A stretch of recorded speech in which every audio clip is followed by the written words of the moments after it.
What is up, team? Welcome back to the Red Storm Rapid Reaction Podcast. I'm Pat Kane, joined again by my good friend Cole Latshaw. We're in August. Summer workouts are well underway. Not too long until the rest of the students show up on campus, and we got the real games, the real practices, and we get another St. John's season underway. But until then, we figured we'd talk a little bit about the out-of-conference slate, the roster to date, and some tidbits that maybe we're thinking about in terms of the St. John's off-season and the looming preseason coming up. Before we get underway, Cole, any opening thoughts? Anything you want to get off your chest? November 4th, can't get here soon enough. Fordham's in big trouble. Fordham, yes, they get the unlucky opening game against St. John's right down the street. Hopefully, you're ready for them. It could be a potential AD game. It's been all quiet on the athletic director front. Maybe we're waiting for that season to start. November 4th. That's game number one. We'll break down the out-of-conference slate game by game, take a look at it as a whole. Before we do that, let's just take a look at some of the roster visuals we had put together the last time we saw. This is kind of our positional depth chart, not necessarily starters or groups like that, but you can get a sense of how many positional versatile guys we have. Some guys you'll see on multiple rows here. Wiltshire, Smith, Richmond, the backcourt main three guys right there, they can kind of get plugged in place at different positions to help us play different styles, different defensive matchups, etc. And then you got those wings, Lewis and Scott at the 3-4, 4-3, however you want to place them as your bigger wings, capable to play on the perimeter and help out at that 4 spot. And then that center spot, perhaps the weakest link of the team, to be determined. Zuby, Vince, Prey, and Maker. Some inexperience. The guys with experience have yet to really prove themselves as full-time starters. Doesn't mean they can't do so. Doesn't mean they don't have potential. But if there is a question mark just looking at our roster as a whole, I think it would most likely be pointed towards that center spot. Cole, any thoughts there looking at this list of players? Yeah, to your point about the center kind of being the weakness, as always is the case in the offseason workouts from Rick Pitino. He's been raving about Zuby Ejiofor and his development. Sounds that Zuby has taken a big step forward from last year, which is what we need if we're going to slot him as our day one starting center. Vince Iwuchukwu has also been being raved about. So if those are any indications, us calling that a weakness, that might not necessarily be the case. But I think we're all very interested to get Ruben Prey on campus and see where Rick envisions him playing. Is he going to be more of a depth piece, providing sort of minutes behind at the center or also the power forward position? Is he farther along and more advanced than we're thinking, and maybe he really will challenge Aaron Scott or RJ Lewis for this power forward position, allowing those guys to play more the 3 spot? I think that's TBD. Also, sort of, again, as we always talk about our favorite phrase, positional versatility, I'm super interested to see how many times Rick wants to roll out the 3-guard lineup and have Simeon, Davon Smith, and Kadari playing the 1-2-3.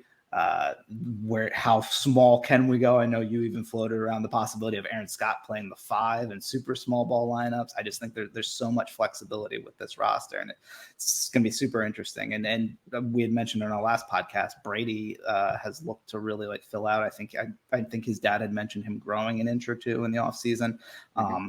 I know the original comment in the article from Zach Braziller when Brady had first committed was that Rick's long-term plan was to see him playing minutes at the 4. Obviously, as a true freshman, he was still undersized. We didn't really see too much of that last year.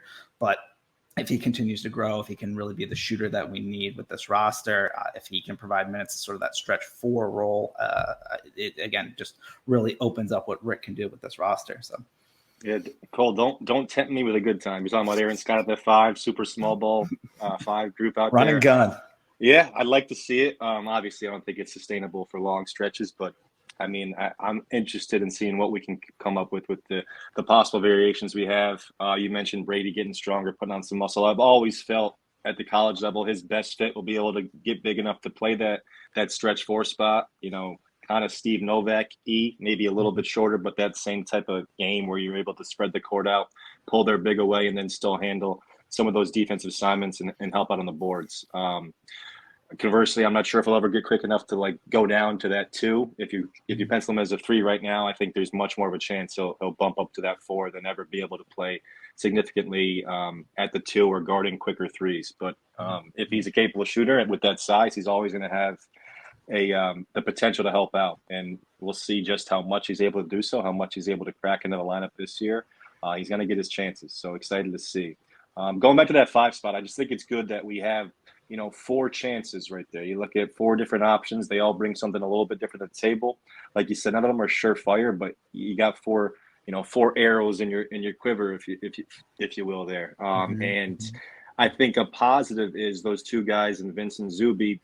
Their bigger question marks are on the offensive side. I think if you had to choose 1 or 2, considering the rest of the lineup we've had, I'd rather it be a question mark on the offensive side than defending the 5. And I think Zuby, if anything, has shown more capable, longer stretches of time where he was able to defend the 5 than he was to be that offensive presence that Joel was, but could really hit the boards, could guard guys on pick and roll defense, and could be a presence in the middle for us. So hopefully he takes a big step. Like we said, it is a question mark, but one I'm willing to see how it shakes out. Yeah, and I appreciate you including Come On Maker as one of your 4 quivers there. I don't think he gets enough love or conversation, really, since our intro pod for him. We haven't really talked too much about Come On. And obviously, we know Rick likes to bring along his freshmen slowly. Obviously, Come On is of very slight frame. He might need to bulk up a little bit to be able to handle bigs down in the paint, but he's a big kid, athletic, who can get off the floor fast, play good defense, hopefully rebound. I don't think he will be asked to provide any huge load, but in a pinch, God forbid we have injuries, he's a 4-star kid. There is talent there. And like I said, I don't think we discuss him as much for somebody who is a 4-star kid. I think if pressed, he can provide some valuable minutes. So. Yeah, and if nothing more, it's a depth piece in terms of injuries and foul trouble. It's good to have. Looking at just projected lineup, if we're going to say starters right here, I think we kind of both agreed on this 5. You could number the positions pretty much any way you'd like. I think Davon would be the 1 and Zuby would be the 5, but you can get creative and flexible with those 2, 3, and 4 spots, how they defend, how they operate in offense. I think this group of 5 will be the 5 we start the season with. I think people will make a case for Wiltshire in 3-guard lineups or Dunlap breaking in there, or people might think that Frey or Vince might be the starting 5. This would be my bet. Definitely not locked in or written in stone, but this is how I would do it, and I'd be super excited to see how this 5 could operate together. Yeah. I know we've kind of talked about it as ad nauseum about shooting concerns, like obviously Davon, Kadari, RJ to a lesser extent, like have struggled from the 3-point line in their careers. As the Field of 68 just released the podcast talking about their offseason grades for us. And one of the guys on there mentioned bringing up those potential shooting concerns with those 3 guys specifically playing the 3 guard spots. The converse of that is on the defensive end, where that threesome could force nonstop turnovers, like constantly getting into passing lanes. All of them are dogs on the defensive end. I think there are obvious offensive concerns that you can bring up with the starting 5, but the defensive end, I think, is where they will really, really thrive. And I see them potentially being like one of the top defensive teams in the nation. Like I think that team could be that lineup can be that good defensively. I agree. It's to think about Richmond as just like a queen on the chessboard in terms of where you can put him defensively. If you want to go smaller, and I didn't think of this the last time we talked, but I've suddenly gotten a lot higher on Lefty's progression and what he could potentially be next year. Not to say he's like a huge impact freshman, but I didn't think he'd even be ready to contribute at all. And watching him in the FIBA tournament this summer, I came away extremely impressed, and we'll touch on that maybe a little bit more. But there's another option that allows you to go smaller with Kadari as like your 3-4 defensive guy, but can still help bringing the ball up. So if you need more shooters in a lineup, there's another way you could kind of get creative, bring lefty in the fold, and have Kaderi bring the ball up, but also guard the bigger guys in the backcourt, along with Simeon, along with Davon, stuff like that. So we have pieces that allow us to be creative to kind of alleviate what we think might be a weakness in shooting. But guys are going to have to make shots. I mean, Aaron Scott, I think, is going to be huge in that regard. His game seems to line up really well with guys who can get in the paint and dish out and create for others. He can be that catch and shoot option on the perimeter. He's also not limited to just that, I don't think. But I think in that sense, some guy who's just spotting up, catching and shooting, not a guy who wants to play around with it, not a guy who necessarily wants to take it and distribute and pick and roll and stuff like that, but someone who's just looking to finish off shots. Scott, Dunlap, Wilcher, I think we'll have enough guys to fill that void, but it's certainly something to keep an eye on. And to the point I was making previously about Patino obviously bringing freshmen along slow, we know that's how he likes to do things. That will more than likely be the case with Come On Maker. I mean, Jaden Glover, again, someone that we don't talk about as much as maybe we should.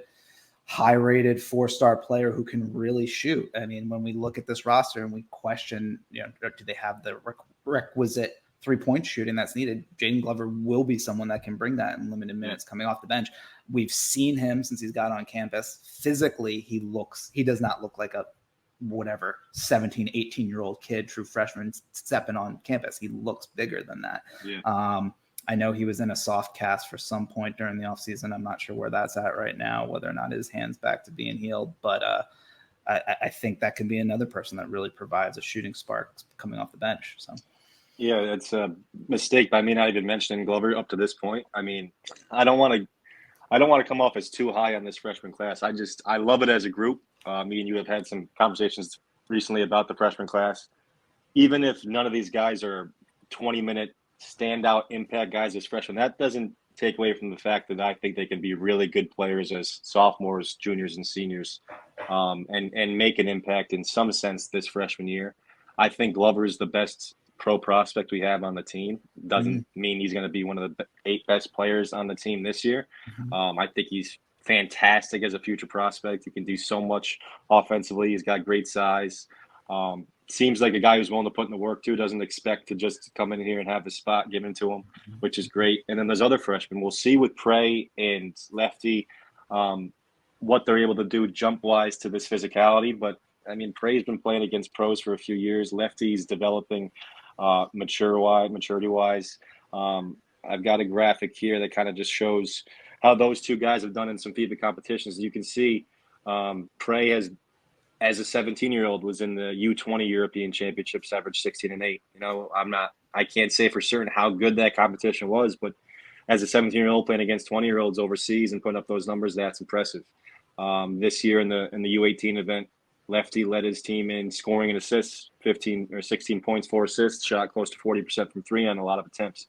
So these guys are getting valuable experience. They show a lot of game. For you guys who are interested, I would recommend just going on YouTube. There is a lot of footage for both these events, both these guys. There's a 22-minute video for Glover on his senior season. I mean, it's a lot of tape, and you can see the progress these guys have made over the past 12 months and kind of the closer to the player they'll be when they show up to St. John's soon, hopefully soon. But really excited for those three. And like you said, Maker's not someone to throw away.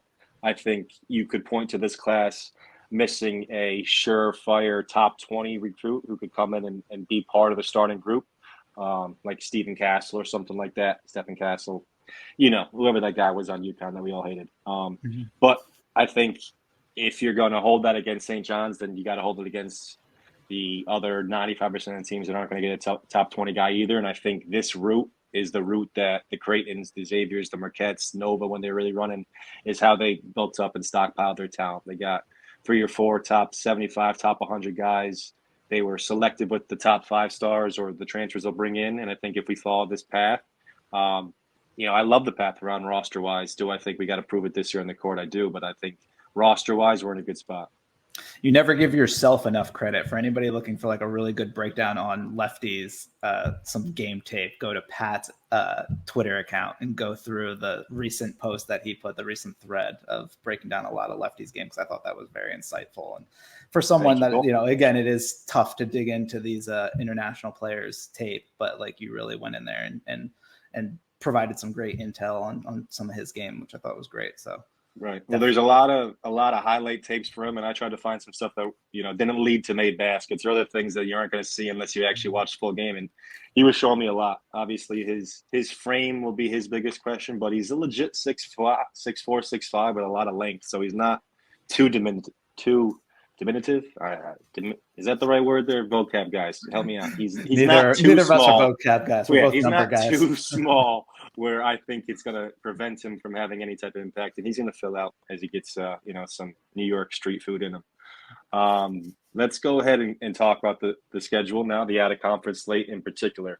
I think the most recent update, actually, I saw it broken by Dave. Maybe it wasn't.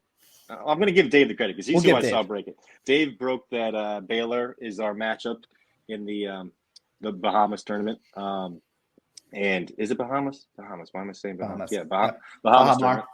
Yeah, the Bahamar tournament. We start with Baylor, and then the other two being Virginia and Tennessee. So we'll see two of those three teams, then we'll immediately play Georgia after a day break, still down there in the Bahamas. So three quality teams, no matter how it shakes out in the middle of the out-of-conference slate. We do get a 4-game little prep work, and then we finish with another 4 games after that. But that's dead center, and a lot of the success or failure we have with our out-of-conference slate is going to come down to those 3 games, good or bad.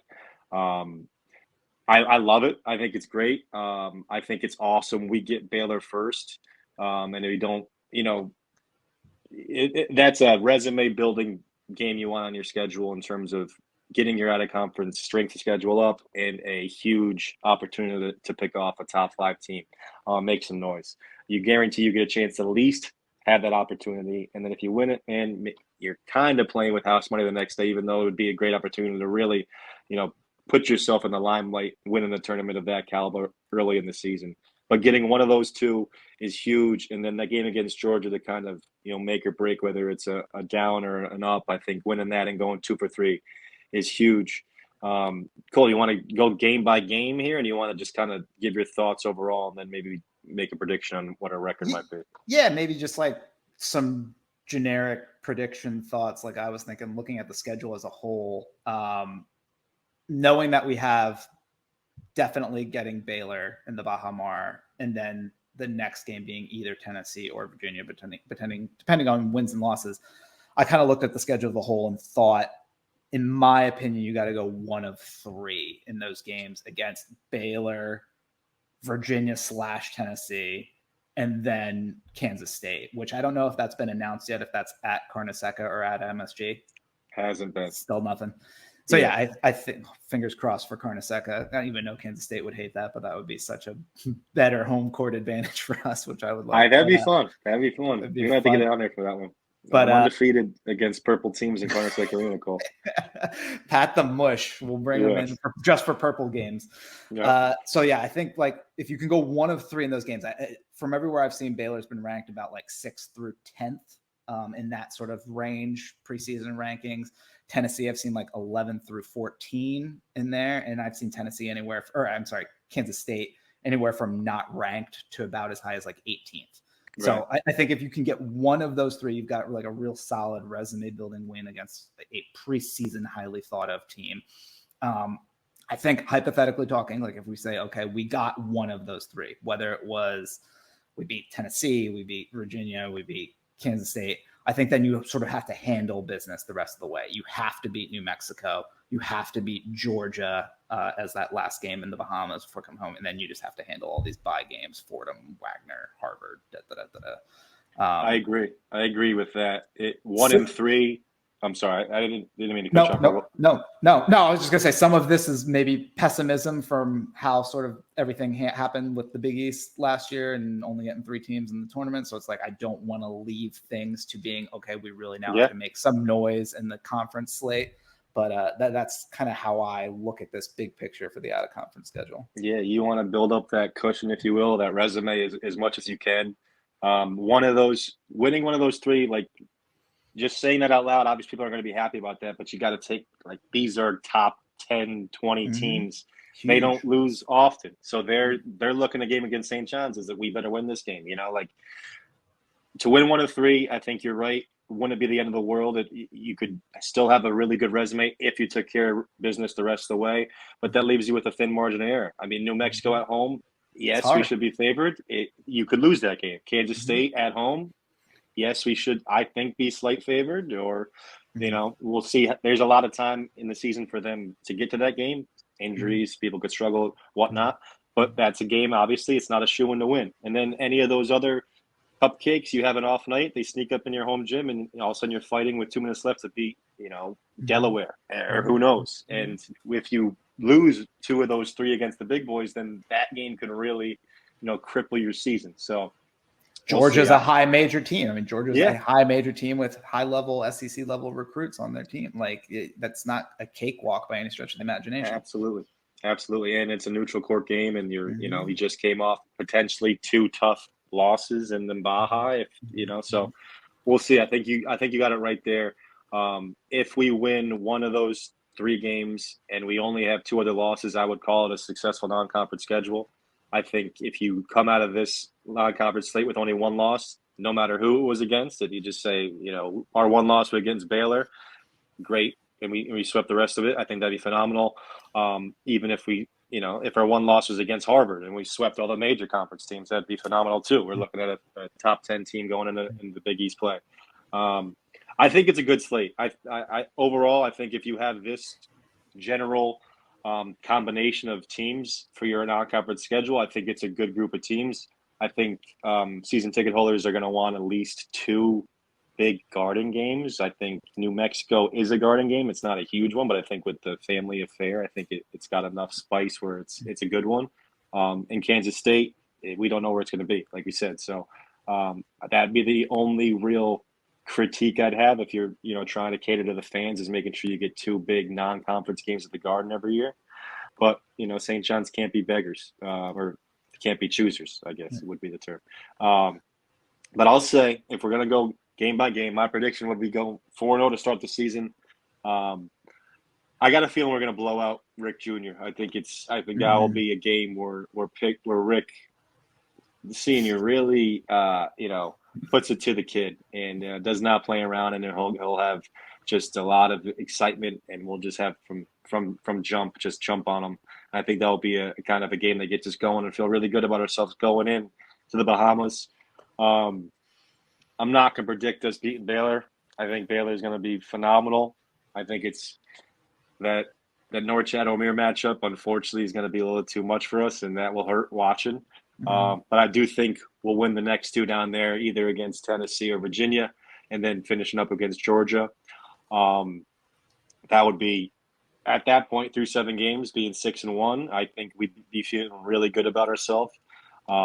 And then 4 games. Harvard's not a cakewalk, although it's a game you got to win. We're at 7-1. That Kansas State game, I'm going to just straight up say, if it's at the Garden, I think we lose. If it's on campus, I think we win it. That might be a cop-out.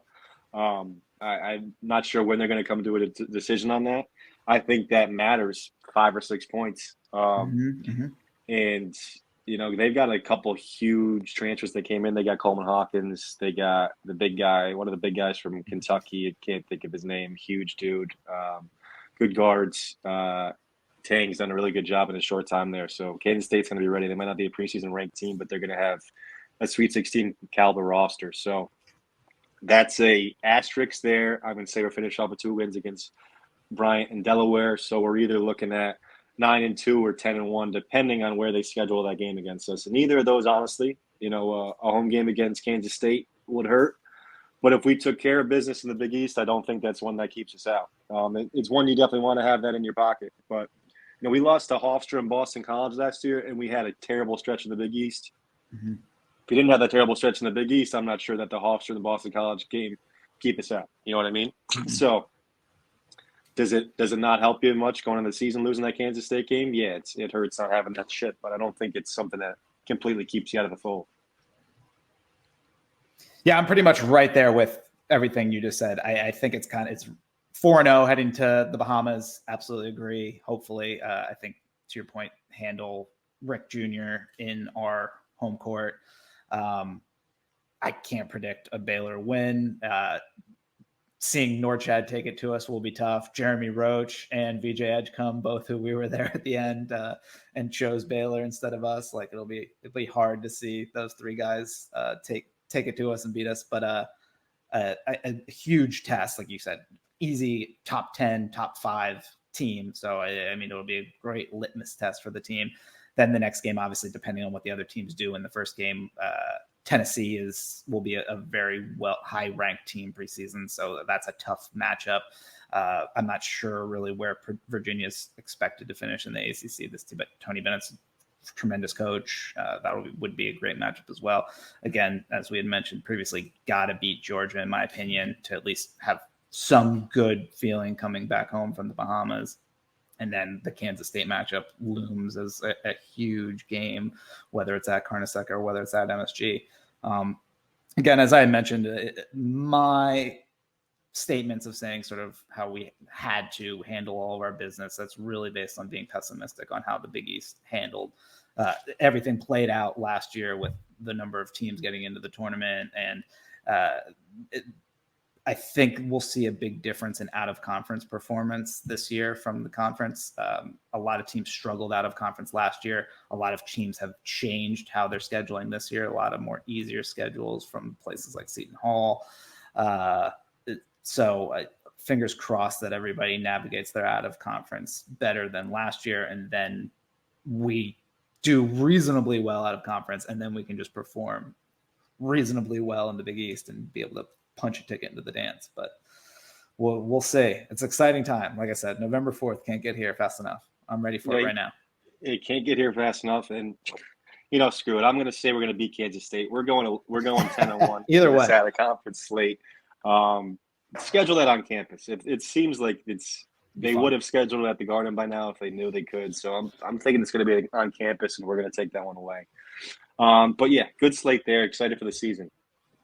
Before we get out of here, Cole, it's important that I pay some respects to a St. John's legend.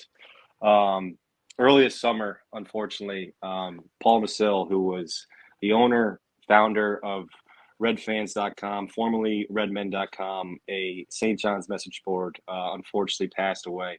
And, for me, a kid who grew up in upstate New York, where it was Syracuse fans or Duke fans. If it wasn't then, it was North Carolina, Notre Dame. I mean, before you got to a St. John's fan, I was 17 years old. Never saw one in my life. I didn't know they existed. And all I wanted to do was watch St. John's, talk about St. John's. And thankfully, for me, there was sites like redmen.com where I was able to just dig my head in and talk St. John's with other people like me. I mean, I had so many stories about getting in trouble for school, teachers yelling at me to get off the computer and come study because I'm on redfans.com just scrolling for hours. I mean, I remember going in 2006, Avery Patterson hit a 4-point shot to beat Syracuse, and the board was like locked because there was too much commotion on there. You just couldn't get on there because that's how many people were in there talking about St. John's basketball. And there's been story after story about people I've met and got to discuss St. John's with, and allowed me to be a St. John's fan, honestly.